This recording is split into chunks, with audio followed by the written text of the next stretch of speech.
Hello guys, welcome back to another video. पिछली video में हमने डिस्कस किया था मैश मेन्यू में हमने मिरर ऑप्शन लास्ट डिस्कस किया था। उसके नीचे जो ऑप्शंस है वो अभी हमारे काम के नहीं है और ये रेयरली काम आते हैं। इनमें से जो सबसे काम का है वो क्लीनअप। इसे हम जब हमें ज़रूरत पड़ेगी तब हम इस ऑप्शन को भी समझेंगे। आज की क्लास जो है वो बहुत इंपॉर्टेंट है क्योंकि आज हम एडिट मैश मेन्यू को सीखेंगे। उसमें से कुछ जो सबसे इंपॉर्टेंट टूल्स हैं वो आज हम सीखेंगे, जिसकी मैंने लिस्ट ऑलरेडी प्रिपेयर कर रखी है। इसमें हम add divisions, extrude, bevel, bridge और डुप्लीकेट और फाइनली मल्टीकट टूल को सीखेंगे, जो कि टूल बार में हमें अवेलेबल है। ये क्लास इसलिए इंपॉर्टेंट है क्योंकि इसमें मेजर टूल्स जो आपको मॉडलिंग में मैक्सिमम टाइम्स काम आने वाले हैं वो हम डिस्कस करने वाले हैं।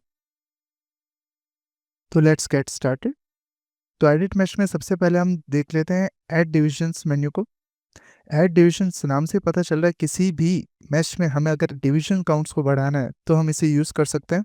More like smooth tool, but smooth में हमने देखा था कि हम उसे किसी कर्वेचर के अलोंग स्मूथ कर पा रहे थे। और ऐड डिवीजन टूल आपके कंप्लीट मैश में ज्योमेट्री को या डिविजन्स को ऐड कर देगा। फॉर एग्जांपल एक क्यूब को मैं लेता हूँ यहाँ पे और अब मैं एक बार ऐड डिविजन्स पे क्लिक करता हूँ तो यू कैन सी कि मेरे क्यूब के अंदर जो क्वाड्स और डिविजन्स है वो ऐड हो गए। अब मेरी क्यूब की ज्योमेट्री में 6 से ज़्यादा फेसेस हैं। ऐड डिवीजन टूल को आप पर्टिकुलर फेसेस पे भी यूटिलाइज कर सकते हैं। फॉर एग्जांपल अगर मैं इस क्यूब के किसी एक फेस को सेलेक्ट करता हूँ और उसमें मैं डिविजन्स ऐड करना चाहता हूँ तो उस पर क्लिक करके मैं ऐड डिवीजन पे क्लिक करूँगा तो उस एक पर्टिकुलर फेस में डिविजन्स ऐड अप हो जाएंगे। अब आप किसी भी फेस को सेलेक्ट करके अगर ऐड डिवीजन टूल के आगे जो टूल बॉक्स है उसे ओपन करेंगे और अपना डिवीजन काउंट बढ़ाएंगे। फॉर एग्जांपल मैं यहाँ पर ले लेता हूँ 5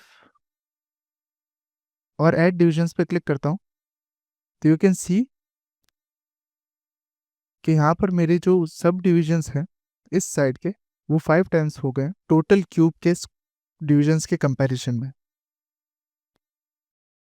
आप इसे शो मैनिपुलेटर टूल की छोटी विंडो से कंट्रोल भी कर सकते हैं बाय ड्रैगिंग 4 3। जितना आपको डिविजन्स अपने सरफेस पे चाहिए आप उतना कंट्रोल कर सकते हैं। Now let's discuss bevel. Bevel जो है एक बहुत ही इंपॉर्टेंट टूल है मॉडलिंग के अंदर। अगर आपको कोई भी शार्प एज को स्मूदन आउट करना है या सर्कुलराइज और उसमें कर्वेचर प्रोवाइड करना है तो आप बेवल टूल का यूज़ कर सकते हैं। फॉर एग्जांपल अगर मुझे इस क्यूब की इस एज को स्मूदन आउट करना है तो मैं एजेस में जाकर इस एज को सेलेक्ट करके बेवल पे क्लिक करूंगा और यू कैन सी कि मेरी जो एज है वो बेवल हो गई है। और इसमें मैं सेगमेंट काउंट्स को बढ़ा के इसमें कितनी एजेस और ऐड करके इसको स्मूथ करना चाहता हूँ वो डिसाइड कर सकता हूँ मैं। ऑल्सो फ्रैक्शन एरिया को मैं कम कर सकता हूँ या ज़्यादा कर सकता हूँ, ये डिसाइड करने के लिए कि स्मूथ कर्वेचर मुझे कितना चाहिए। वैसे ही आप दूसरी एजेस पर भी इसे अप्लाई कर सकते हैं। फॉर एग्जांपल इस एज को लेकर मैं बेवल करता हूँ, फ्रैक्शन को थोड़ा कम करके will increase segments and you can see जो हमारी एजेस है वो अच्छे से बेवल हो रही है। दोनों को एक साथ भी आप बेवल कर सकते हैं। Select both the edges and bevel fractions segments. इसको थोड़ा सा अगर हम इसको थोड़ा सा स्केल करके now you can see a slim gate. So that's how you can provide a curvature to your object which have sharp edges.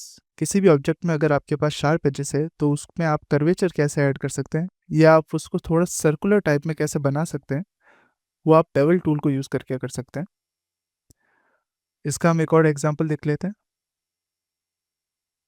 For example smartphones, तो इसे हम अगर मैं चाहता हूँ कि इस क्यूब को मैं एक स्मार्टफोन की तरह बनाऊं तो स्मार्टफोन के अंदर जो कॉर्नर की एजेस होती हैं वो एकदम शार्प नहीं होती तो उसमें हमें बेवल ऐड करना पड़ेगा।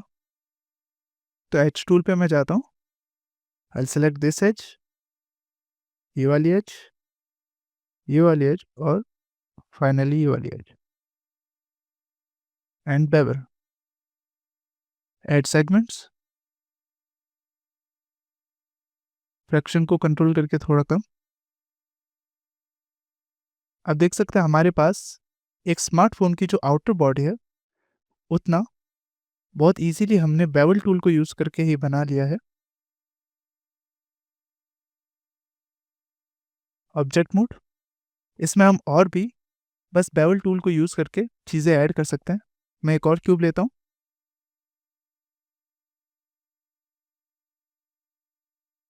इसको थोड़ा छोटा कर लेता हूँ.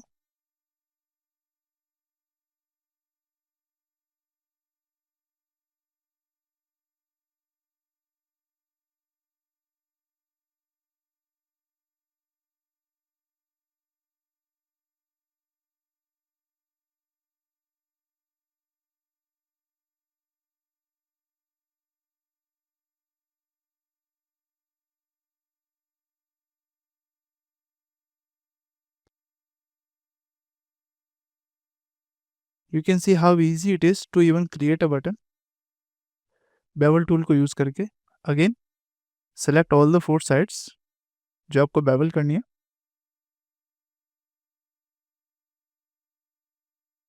And click on bevel.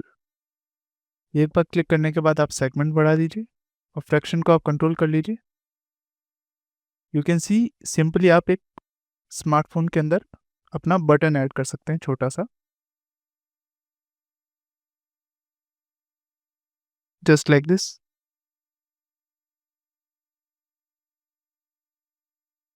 इसको मैं एक बार डुप्लीकेट भी कर लेता हूँ. शिफ्ट शिफ्ट होल्ड करके बस अपने ऑब्जेक्ट को ड्रैग करना है और आपका जो ऑब्जेक्ट है वो ऑटोमेटिकली डुप्लीकेट हो जाएगा. Select, delete. तो अब हम डिस्कस कर लेते हैं ब्रिज टूल को. ब्रिज टूल के नाम से आपको पता लग रहा होगा कि इसे हम ब्रिज करने के काम में लेते हैं.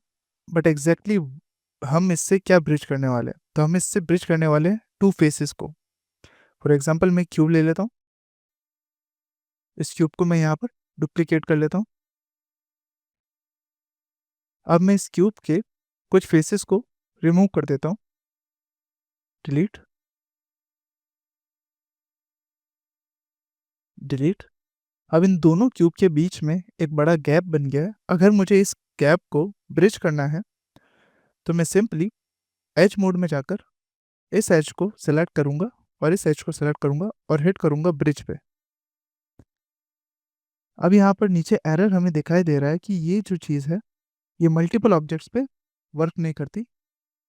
तो इसके लिए हमें सिंपली ऑब्जेक्ट मोड में जाना है, दोनों ऑब्जेक्ट को सेलेक्ट करना है और ऊपर कंबाइन ऑप्शन को सेलेक्ट करना है. इससे हमारे दोनों ऑब्जेक्ट जो है वो 2 ऑब्जेक्ट नहीं होकर एक ही ऑब्जेक्ट में कन्वर्ट हो जाएंगे. उसके बाद हमें सेम स्टेप रिपीट करना है. एज मोड में जाकर एक एज को सेलेक्ट करना है और दूसरी एज को सेलेक्ट करना है और फिर हिट करना है ब्रिज ऑप्शन को. नाउ यू कैन सी कि हमारी जो एजेस है वो ब्रिज होके एक नया फेस बना रही है जो कि इन एग्जिस्टिंग फेसेस के बीच में एक ब्रिज का काम कर रहा है. वैसे ही आप किसी भी मैश जो कि एक यूनिफाइड बॉडी है उसके अंदर फेसेस को ऐड कर सकते हैं बाय ब्रिज टूल. अगर मैं इस एज और इस एज को सेलेक्ट करता हूँ और ब्रिज टूल को हिट करता हूँ तब भी इस गैप को ब्रिज कर देगा.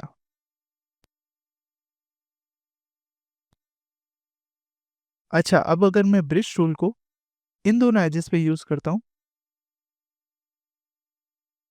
तो क्या वो इस फेस को इस फेस से भी कनेक्ट करेगा? Let's see. अगर मैं इस फेस को ब्रिज कर देता हूँ तो अब ये फेस और ये फेस कनेक्टेड है या नहीं वो भी हम चेक कर लेते हैं. फेस फेस ऑप्शंस में जाके मैं इसको सेलेक्ट करके मूव करता हूँ. यू कैन सी कि ब्रिज टूल जो है वो ऑटोमेटिकली जो एडजेसेंट फेसेस है उसको भी आपस में कनेक्ट कर देता है ताकि हमारे पास मल्टीपल एजेस ना हो और ये फेस सेपरेटेड ना रहे. दैट्स वाई ये टूल जो है हम मॉडलिंग में सबसे ज़्यादा यूज़ में लेते हैं. अब हम डिस्कस कर लेते हैं one of the most important tool को जो कि एक्सट्रूड. इसका जो इसका जो शॉर्टकट है वो है कंट्रोल ई, पर इसका एक सिंपल वे भी है. फॉर एग्जांपल मैं क्यूब को इंपोर्ट करता हूँ. और मूव टूल को एक्टिवेट करता हूँ। एक्सट्रूड फीचर को एक्टिवेट करने के लिए आपको किसी कंपोनेंट को सेलेक्ट करना पड़ेगा। इन दिस केस एक फेस को, अगर मैं इस फेस को सेलेक्ट करता हूँ तो एक्सट्रूड का शॉर्टकट है कंट्रोल ई। अगर मैं एक बार कंट्रोल ई दबाता हूँ तो मेरे पास एक्सट्रूड ऑप्शंस ओपन हो जाएंगे और गिज्मो जो है वो एक्सट्रूड मोड में चला जाएगा। एक्सट्रूड से आप किसी भी साइड को बढ़ा सकते हैं, उसकी थिकनेस, उसका ऑफसेट, उसमें कितने डिविजन्स आपको डालने हैं, या फिर उसका आपको जी एक्सिस के अलाउंग कितना ट्रांसलेट करना है। हाउएवर अगर आपको सिंपली एक्सट्रूड करना है और मेजरमेंट्स को ध्यान में नहीं रखते हुए आपको सिंपली फेस को एक्सट्रूड करना है, तो इसका एक सिंपलर वे भी है जिसमें आप फेस को सेलेक्ट करके मूव टूल को एक्टिवेट करें और शिफ्ट होल्ड करके एरो को ड्रैग करना है और आपका जो फेस है वो एक्सट्रूड हो जाएगा बिना किसी और प्रॉपर्टीज के। इसको आप मल्टीपल टाइम भी एक्सट्रूड कर सकते हैं। Extrude up, extrude front, extrude front, extrude down. आप नोटिस करेंगे कि हमारे पास कुछ फेसेस में अजीब सी शेडिंग आ रही है। वो इसलिए क्योंकि दो फेसेस जो है वो ओवरलैप हो रहे हैं एक दूसरे पर। जब हमने इस फेस को एक्सट्रूड करा था तो इसका जो ऊपर वाला फेस है और जो नीचे वाला फेस है वो एक दूसरे को ओवरलैप कर रहे हैं। इन दिस केस ये फेस और इसके पीछे वाला जो फेस है वो यहाँ पर ओवरलैप करके हमें अजीब सी शेडिंग दे रहे हैं। इसलिए आपको बस कॉशियस रहना है एक्सट्रूड टूल को यूज करते हुए ताकि आप मल्टीपल फेसेस को ओवरलैप ना कर दें।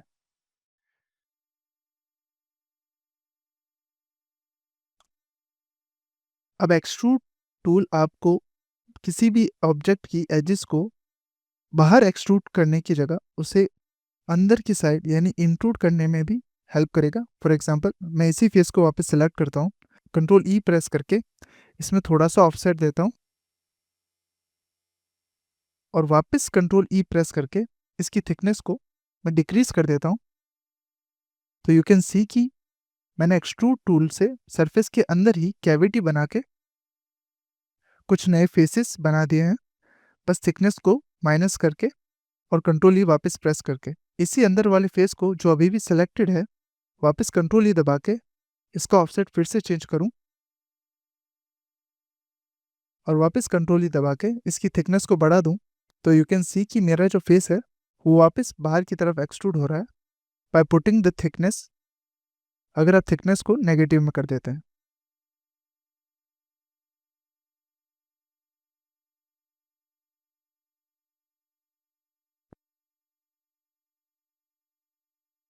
अब मैं चाहता हूँ कि इन एजेस को भी मैं बेवल कर लूँ, तो एज मोड में जाके मैं डबल क्लिक करूँगा इस एज पे ताकि मेरी चारों एजेस जो हैं वो सेलेक्ट हो जाएं। और इस एज को भी, इसे भी हम सेलेक्ट कर लेते हैं। अब बेवल ऑप्शन का जो शॉर्टकट है वो कंट्रोल बी, तो मैं एक बार कंट्रोल बी को प्रेस करूँगा तो मेरा बेवल टूल जो है वो एक्टिवेट हो जाएगा।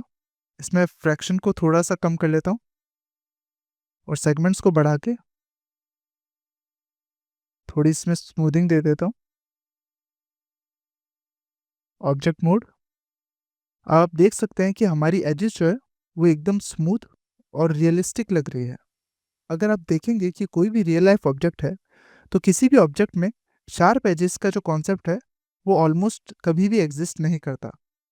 जो शार्प एजेस है वो हम बस सॉफ्टवेयर में यूज़ करते हैं। कोई भी रियल लाइफ ऑब्जेक्ट कभी भी शार्प नहीं होता एब्सोल्युटली, उसमें हमेशा कुछ ना कुछ कर्वेचर या बेवल होता ही है। इसलिए bevel tool is one of the most important tool. अच्छा, अब हम डिस्कस कर लेते हैं डुप्लीकेट टूल को। हमने जब कन्फ्रंट को पढ़ा था तब मैंने आपको बताया था कि कन्फ्रंट ऑप्शन में जब आपकी सरफेस जो है वो दूसरी लाइव सरफेस से प्रॉपरली कन्फ्रंट नहीं होती तो आप जो एग्जिस्टिंग सरफेस है उसको डुप्लीकेट करके भी यूज़ कर सकते हैं। अगर मैं इसे सेलेक्ट करके फेसेस में जाता हूँ, मैं चाहता हूँ कि मेरा जो शेप है वो इस फेस को कन्फ्रंट करे, यानी इस ऑब्जेक्ट पर आकर कन्फ्रंट हो। तो मैं कोई दूसरे ऑब्जेक्ट को कन्फ्रंट करने की बजाय इन्हीं फेसेस को सेलेक्ट करूंगा और डुप्लीकेट ऑप्शन पे एक बार क्लिक करूंगा तो मेरे पास एक्स्ट्रा फेसेस जो हैं वो ओवरले होकर आ जाएंगे, जो कि एग्जिस्टिंग सरफेस के अकॉर्डिंगली शेप्ड होंगे। Deselect, object mode, click. इससे थोड़ा मैं मूव कर लेता हूँ ताकि हम जो डुप्लीकेटेड फेसेस हैं उनको देख सकें। नाउ यू कैन सी कि जो हमारे डुप्लीकेटेड ज्योमेट्री के फेसेस हैं वो भी यहाँ पर है। यू कैन सी कि एग्जैक्ट ज्योमेट्री जो है वो यहाँ पर डुप्लीकेट हो गई है। अब इन डुप्लीकेटेड फेसेस में आप अगर ऐड डिविजन्स करना चाहें तो आप कर सकते हैं। इसे मैं ऐड डिविजन्स के ऑप्शन को रीसेट कर लेता हूँ, क्योंकि मैंने इसे 5 पर सेट करा था तो ये हर बार डिविजन्स मुझे 5 के काउंट पे दे रहा है। Reset, apply, close.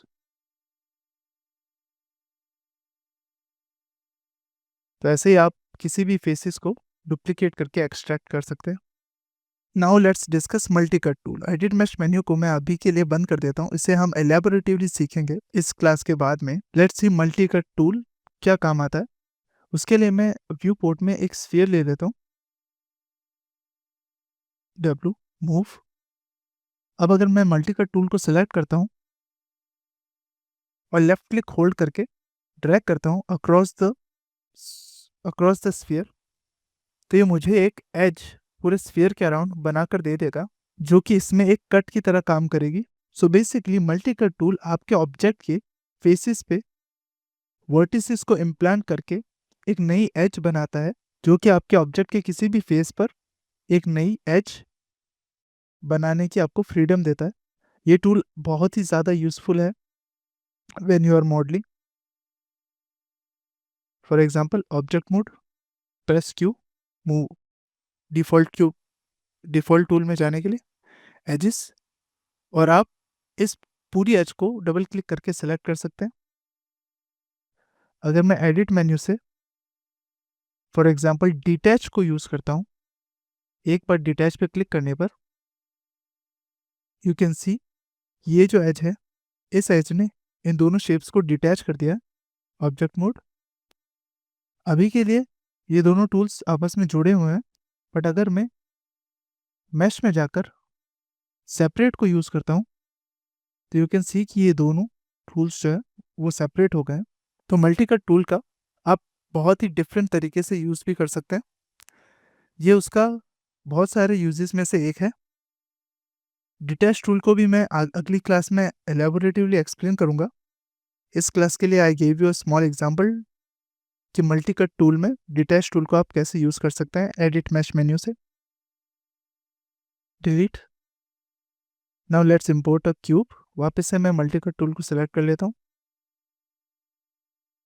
आप देखेंगे मैं किसी भी वर्टेक्स पे जाता हूँ तो मल्टी कट टूल जो है वो ऑटोमेटिकली उस वर्टेक्स पे आपको एक येलो डॉट दिखाएगा। उसका मीनिंग है आप मल्टी कट टूल से उस वर्टेक्स को सिलेक्ट कर सकते हैं। मैं एक बार इस पर लेफ्ट क्लिक करता हूँ तो मेरा जो वर्टेक्स है सेलेक्ट हो गया। अब मैं क्यूब की कहीं किसी भी सरफेस पे एक दूसरा वर्टेक्स दे सकता हूँ और ये वहाँ पर एक एज क्रिएट कर देगा।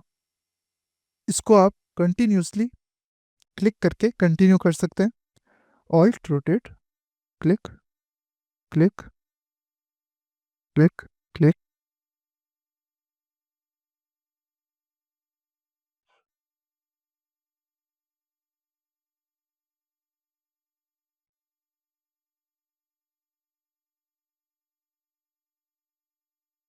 और मैं एंड पॉइंट को इस वर्टेक्स पे सेलेक्ट कर लेता हूँ। अगर मैं अब एंटर प्रेस करता हूँ तो आप देख सकते हैं कि मेरे पास एक कम्प्लीटली न्यू एज जो है वो इस क्यूब की सरफेस पे आ गई है। हावेवर हमने इस एज को बनाते बनाते इस क्यूब के अंदर दो नए एनगॉन्स को डेवलप कर दिया है, जिसे हमें बाद में क्यूरेट करना पड़ेगा। किसी भी सरफेस पे अगर 3 या 4 से ज़्यादा साइड्स है तो वो हमें एक एनगॉन फेस को डेवलप करके देता है। फॉर एग्जांपल इस फेस के अंदर हमारे पास 1 2 3 4 5 6 7 साइड्स है। तो ये एक एनगॉन है और एनगॉन्स मैक्सिमम 3D पाइपलाइंस में यूटिलाइज नहीं होते। तो एनगॉन्स अगर आप सीन में रखते हैं तो वो सीन के लिए हमेशा बुरा होता है। इसी ऑप्शन को इसी चीज़ को हम एलेबोरेटिवली अभी समझ लेते हैं। जैसे हमने आईफोन बनाया था पिछले सीन में, तो मैं उसे फिर से बनाता हूँ।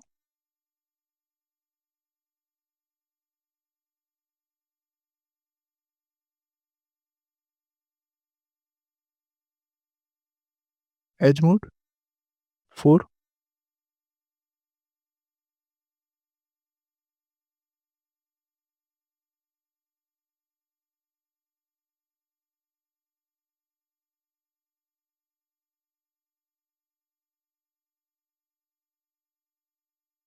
कंट्रोल बी बेवल,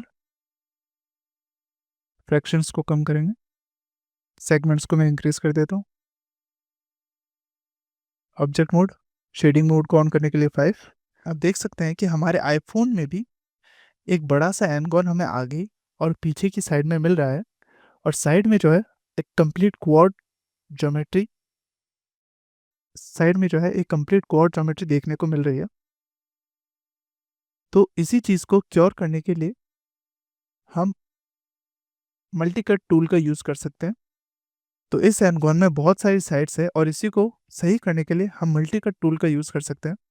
तो अगर मैं मल्टी कट टूल को सेलेक्ट करता हूँ तो आप देख सकते हैं कि अगर मुझे ऊपर वाले पॉइंट्स को कनेक्ट करना है तो मैं इसे आपस में यहाँ पे कनेक्ट कर सकता हूँ, ताकि हमारे आईफोन की जो बॉडी है उसमें कोई भी एक्स्ट्रा फेसेस हमें ना मिले जो कि एक एनगॉन को बना सके।